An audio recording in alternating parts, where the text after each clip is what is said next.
Bon, on y va.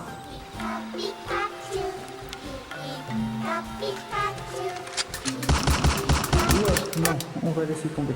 Les Pokémon Legends, ça fonctionnera jamais. En plus de ça, j'ai même pas fait le jeu.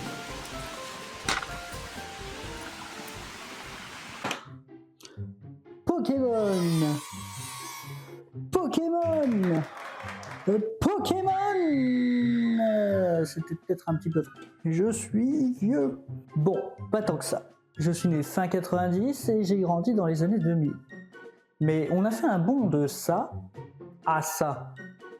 J'en ai parcouru du chemin, commençant avec la version cristal que ma sœur voulait bien me prêter, jusqu'à diamant où j'ai vaincu ma première ligue. Spoiler, j'ai un peu triché, mon frère m'avait échangé un Porygon Z de niveau 100. Voilà. Mais du coup il m'obéissait pas. Mais j'ai passé quand même. Tu ne peux pas attraper les 150 Pokémon tout seul. Ah, je l'avais presque. Il faut les échanger avec un copain.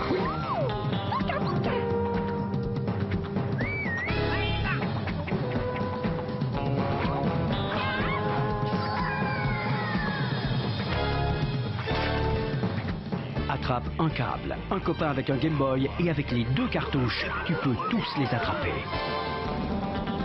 Je t'ai eu. Pour le petit cours créé en 1995 par Satoshi Tajiri, les premiers jeux seraient vendus à plus de 30 millions d'exemplaires. À la base, un simple souvenir de sa jeunesse. A priori, il aimait collectionner les insectes quand il était gosse. Toi, je vais t'appeler Miniga. Ce qui m'inquiète, c'est de voir des gens découvrir la série Pokémon de maintenant sans les personnages iconiques que sont Sacha ou même la Team Rocket. Alors revenons tous ensemble sur la première génération. Et oui, c'est important de revoir les bases si on veut comprendre pourquoi aujourd'hui beaucoup de boomers vont être aigris plutôt que de ressentir de la nostalgie en face de Pokémon. C'est nul, c'est sans imagination, les Pokémon d'aujourd'hui c'est juste des vrais animaux et des objets. Et c'est pas faux, on est passé de ce Pokémon qui est un caillou avec des bras à ce Pokémon qui est un coffre au trésor. Franchement, je vois aucune différence. Bon, le château de sable, on aurait peut-être pu s'en passer par contre. Et vroom vroom la moto. Who's that Pokémon? It's Pikachu! L'anime Pokémon, c'est très long. Et donc aujourd'hui, on va se focaliser sur la première saison, c'est-à-dire la Ligue Indigo, disponible sur Netflix en VF. Et oui, on va parler de la VF parce que quand j'étais petit, j'ai découvert Pokémon en VF. Et puis c'est mon émission, c'est moi qui décide, donc je m'en fous de votre avis. Touche pas à ma VF. Et oui, comme j'ai expliqué plus tôt, je suis né fin 90, début 2000, étant donné que je suis né en 98, cette période où je n'ai aucun souvenir des années 90, mais que les dessins animés passaient encore. Par exemple, j'ai grandi avec Nicky Larson, avec Buffy contre les vampires, c'est pas un dessin animé, mais je dis ce que je veux, c'est mon émission, et Stargate SG1. Pour être honnête, étant gauche, je n'ai connu que la VF. C'est logique, ça passait à la télé, c'était facile à regarder, il n'y avait pas tout le streaming actuel, et donc la VF, c'était la meilleure chose, surtout pour des enfants pour comprendre ce qu'ils regardent. C'est la version qui a bercé mon enfance, avec les voix comme Miaous, Jessie et James, enfin toute la Team Rocket au final, en passant par Ondine et Pierre. Vraiment tous les personnages ont des voix dont je me rappelle encore aujourd'hui.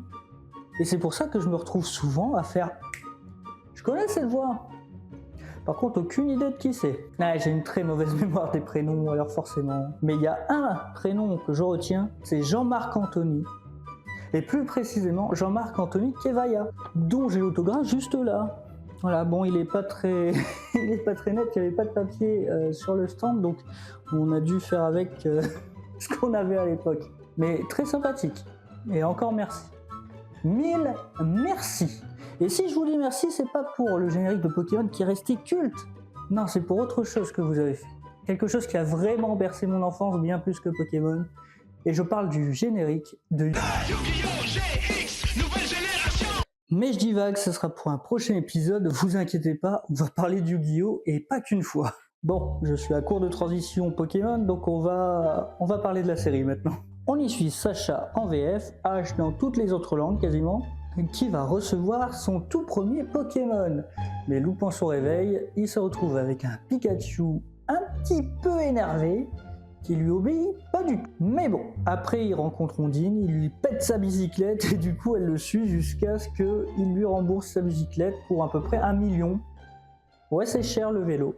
Plus tard, il rencontre Pierre qui est champion d'arène mais qui décide d'arrêter parce que en fait, il veut pas être champion d'arène, il le fait juste parce qu'il le doit. Et c'est comme ça que commence vraiment l'histoire de Pokémon. C'est quelque chose d'assez léger mais sérieux à la fois. Il y a du braconnage, il y a plein de trucs énervés. Pouf. Et aussi les méchants, il y a la Team Rocket avec Giovanni à leur tête. Et s'il a un nom de parrain de la mafia, c'est parce que c'est littéralement le parrain de la mafia, hein. La Team Rocket dans Pokémon, c'est la mafia. Que ce soit du blanchiment d'argent, du kidnapping, du trafic d'êtres humains, vraiment, la Team Rocket fait de tout, jusqu'à revendre illégalement des queues de Pokémon pour que les gens les mangent. Ils font vraiment de tout, même gérer un casino pour justement blanchir leur argent. Mais dans cette belle bande, je pense que ce qui vous intéresse, c'est surtout... N'aie pas peur, mon petit. Permettez-nous de nous présenter.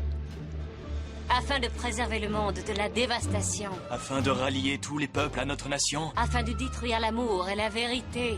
Afin d'étendre notre pouvoir jusqu'à la Voie lactée. Jesse, James.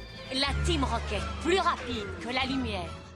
Alors, rendez-vous tous ou ce sera la guerre. Miaou, oui, la guerre. qui vont même faire un petit caméo dans Pokémon Let's Go, Evoli et Pikachu. C'est le pitch de départ que je peux donner sans spoiler. Le but, ça serait que vous ayez le temps d'aller regarder la série, parce que vous avez peut-être suivi plus tard Pokémon, peut-être Ruby, Saphir, ou d'autres, Johto par exemple, qui était juste après. Mais la toute première saison est vraiment importante.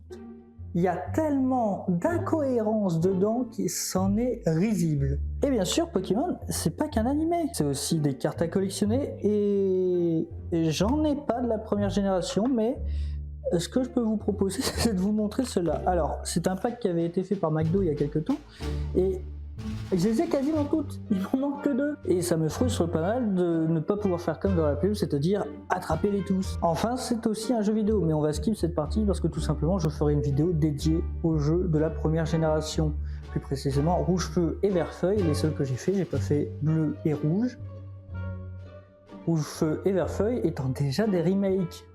Ce qui fait que Let's Go Evoli et Let's Go Pikachu sont des remakes de remakes. Et en plus de ça, la vidéo est déjà bien assez longue. T'as la flemme, pas vrai? Carrément. Non, mais j'ai vraiment la flemme de me taper 12 heures de jeu pour finir un truc juste pour mettre des extraits par-ci par-là dans une vidéo qui est déjà trop longue.